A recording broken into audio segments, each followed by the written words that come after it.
Boa tarde, senadora. Agradeço a oportunidade. Estou muito honrada de estar aqui, espero contribuir. Minha fala é mais sobre a questão do direito penal para esclarecer muitas dúvidas e desinformações que nós vimos aí, principalmente na semana passada. Então, eu vou fazer algumas considerações sobre o projeto de lei 1904, de 1924. Bom, para a gente entender primeiro como funciona hoje a legislação penal. O Código Penal, ele prevê a proteção da vida em desenvolvimento. Então, é um bem jurídico protegido pelo direito penal. E essa previsão, ela é tão importante que ela está no primeiro título, que é do crime, que trata dos crimes contra as pessoas, no capítulo 1º, que trata dos crimes contra a vida. E o aborto está previsto ali nos artigos 124 a 128 do Código Penal, que possivelmente, caso seja aprovado o PL 1904, sofrerão algumas alterações, e eu quero mostrar aqui quais serão os possíveis impactos. Então, o primeiro artigo trata do autoaborto, quando a própria mulher ela vai executar manobras tendentes à realização do aborto, ou quando ela consente na realização do aborto.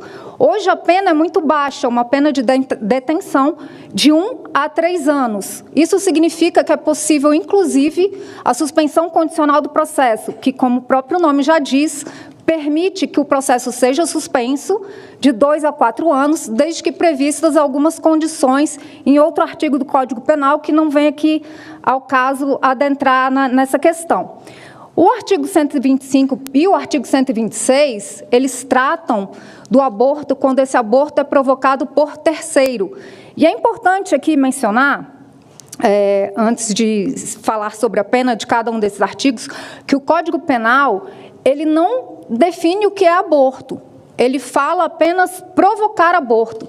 E a quem cabe essa definição do que é aborto? Nós, do direito, os doutrinadores, os estudiosos do direito e a jurisprudência, que são os julgadores, as pessoas que julgam os casos, é que definirão o que é aborto com base na ciência médica. Então, o Código Penal só fala realmente em provocar aborto. Os artigos 125 e 126, então, voltando, são hipóteses de crimes de aborto provocado por terceiros. O 125 é quando não há o consentimento da gestante e quando tem uma pena maior, que é de reclusão de 3 a 10 anos, e tem uma causa especial de aumento de pena. Ou seja, esse crime pode ter uma pena ainda mais alta quando houver lesão grave, aumenta-se a pena em 1/3, e essa pena pode ser duplicada se resultar em morte. E no artigo 126, nós podemos ver que tem uma pena um pouquinho mais baixa, porque existe ali o consentimento da mulher.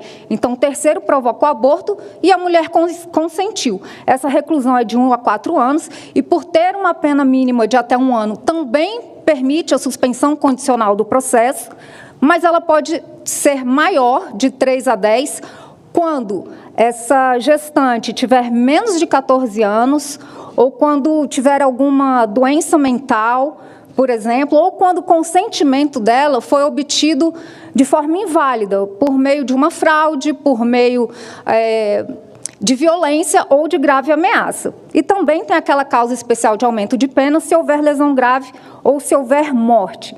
E no artigo 128, existem causas, e aqui adotando uma doutrina do Dr. Rogério Greco, são causas de excludente da culpabilidade. Então, embora o Código Penal fale, não se pune, mas são causas de excludente de punibilidade, de culpabilidade, a do estupro, e o estado de necessidade do aborto necessário. O que é isso?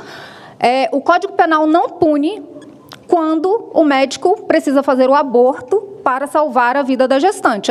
A gestante sai em risco, é uma causa de estado de necessidade, temos aborto necessário, ela não vai responder, o médico não vai responder.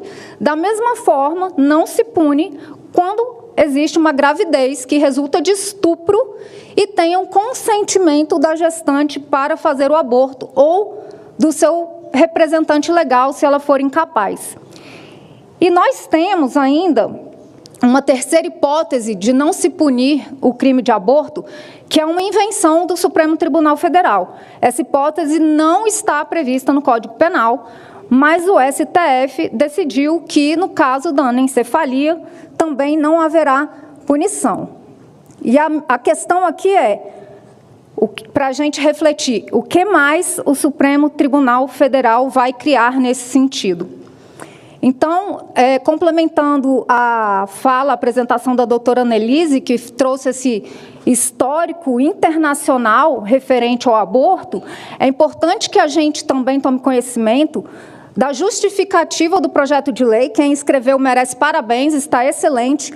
Conta como, ao longo dos anos, desde o Código Penal de 1940, houve uma expansão da agenda abortista, por meio de notas técnicas do Ministério da Saúde e também por decisões judiciais. Então, quem não leu, fica a sugestão aqui de leitura. E é importante que a gente pense, é óbvio que o Código Penal, em 1940, não tinha como estabelecer um marco temporal, uma limitação temporal, porque o aborto, naquela época, no último trimestre da gestação, era simplesmente impensável, porque existia um risco altíssimo de morte para as gestantes.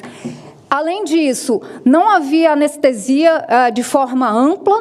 A penicilina tinha sido recentemente fabricada, em 1945, Código Penal de 1940.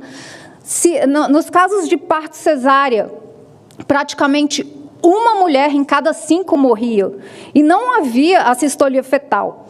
Então, como que o Código Penal, em 1940, quando foi publicado, iria prever alguma limitação temporal? É óbvio que não preveria. Então, o PL 1904 está vindo justamente para fazer isso.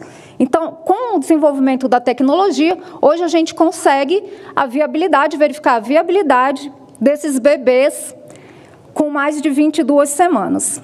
Bom, e o que o PL 1904 vai fazer com os artigos do Código Penal?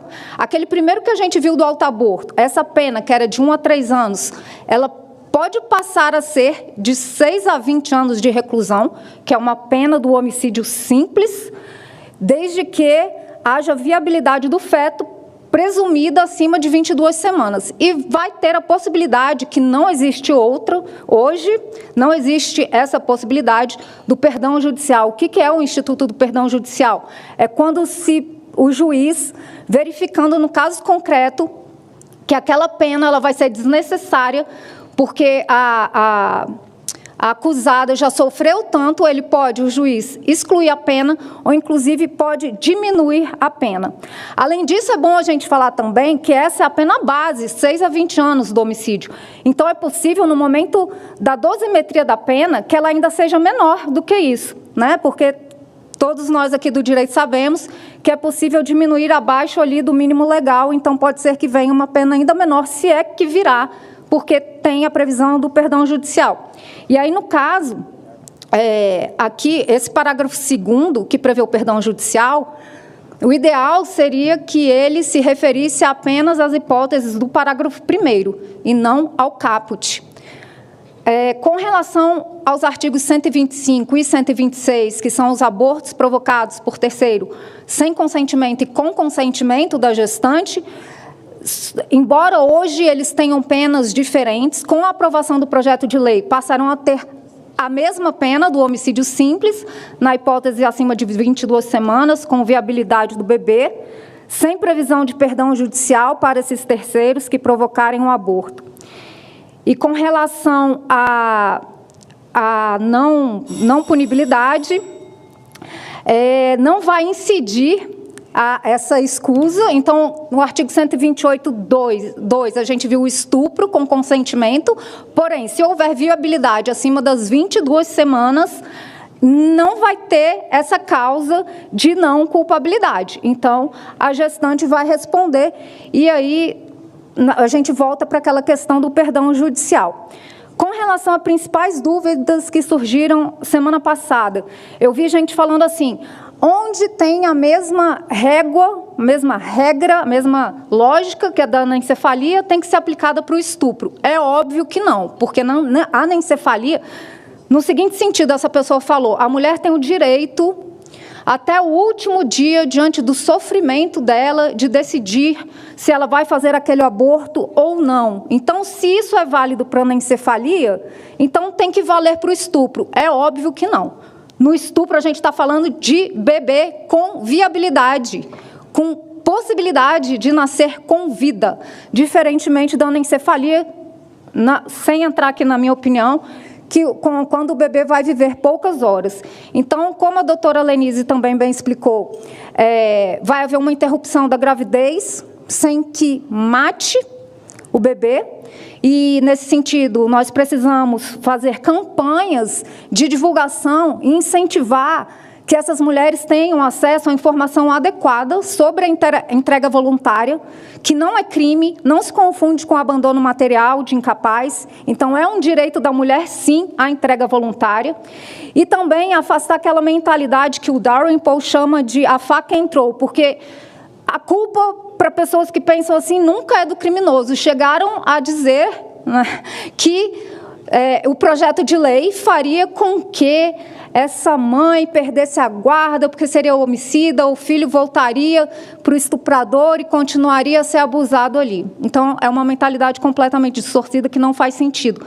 Também, rapidamente, preciso falar aqui sobre a questão da Lei 8.072, que trata dos crimes hediondos. O que tem a ver com isso? Tem muita coisa a ver, porque a gente está discutindo aqui um assunto muito importante, mas que tem a raiz do problema está em um ponto que também está sendo atualmente debatido no Congresso, que é a juristocracia.